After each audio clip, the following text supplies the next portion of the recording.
Hi friends, அனைவருக்கும் வணக்கம். இன்றைக்கி நெத்திலி கருவாடு தொக்கு எப்படி பண்ணலான்னு பார்க்கலாம் வாங்க.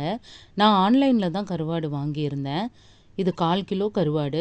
அதிலேருந்து கொஞ்சம் எடுத்துக்கோங்க, உங்களுக்கு எவ்வளோ தேவையோ அதை எடுத்துக்கோங்க. அதில் இருக்கிற தலையும் வாலையும் க்ளீன் பண்ணிவிடுங்க. ஏன்னா அது சில நேரத்தில் அது போட்டோன்னா கசக்கும். அதனால் அதை ரிமூவ் பண்ணிடுறது தான் நல்லது. அவ்வளோதான், ஃபுல்லாக க்ளீன் பண்ணியாச்சு. கொஞ்சமாக புளி எடுத்து அதை தண்ணி ஊற்றி ஊற வச்சுடுங்க.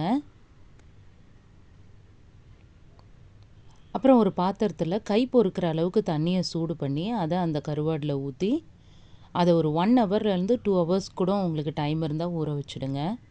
இப்போ வெங்காயம், தக்காளி, பூண்டு, கருவேப்பிலை இதெல்லாம் கட் பண்ணி வச்சாச்சு. ஒரு வாணலில் எண்ணெய் ஊற்றி பெருஞ்சீரகம் போட்டுக்கோங்க. அது நல்லா பொரிஞ்சதும் கருவேப்பிலை போட்டுக்கோங்க.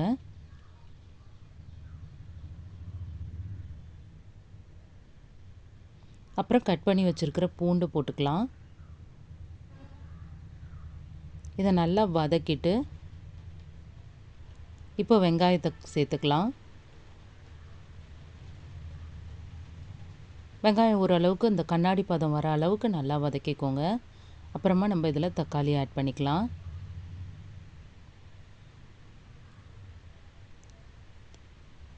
இது கூடவே நான் குழம்பு மிளகாய்த்தூள், கொஞ்சமாக ஜீரகத்தூள், கொஞ்சோண்டு மஞ்சள் தூள், உப்பு இதெல்லாம் சேர்த்து நல்லா கலந்து விட்டுக்கலாம். லைட்டாக தண்ணி ஊற்றி மூடி போட்டு கொஞ்சம் நேரம் அதை வேக விட்டுருங்க. அதுக்குள்ளே இந்த கருவாடை நல்லா கழுவி எடுத்துகிட்டு வந்துடலாம்.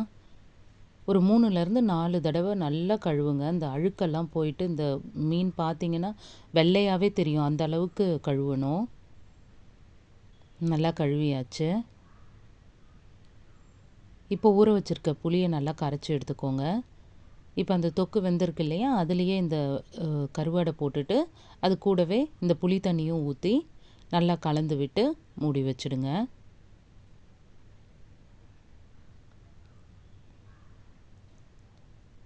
உங்களுக்கு இந்த பதத்தில் போதும் அப்படின்னாலும் இறக்கிக்கோங்க. இல்லை இன்னும் கொஞ்சம் நல்லா தொக்கு பதம் வேணும் அப்படின்னா நல்லா கொஞ்சம் நேரம் அடுப்புலையே சிம்மில் வச்சு வதக்கி வதக்கி விட்டீங்க அப்படின்னா இந்த அளவுக்கு ரெடி ஆகிடும். அவ்வளோதான், கொத்தமல்லி போட்டு இறக்க வேண்டியது தான். கருப்பு கவுனி அரிசி இட்லி கூட நான் அந்த நெத்திலி கருவாடு செஞ்சுருந்தேன். அவ்வளோ டேஸ்ட்டாக இருந்தது. இதோட ரெசிபி முந்தின வீடியோ போட்டிருக்கிறேன், வேணும்னாலும் அதை போய் இட்லி பார்த்து அதே மாதிரி பண்ணுங்கள்.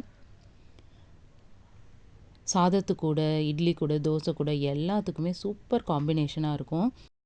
கண்டிப்பாக ட்ரை பண்ணி பாருங்கள். எப்படி இருந்துச்சுன்னு கமெண்ட் பண்ணுங்கள் ஃப்ரெண்ட்ஸ். தேங்க்ஸ் ஃபார் வாட்சிங்.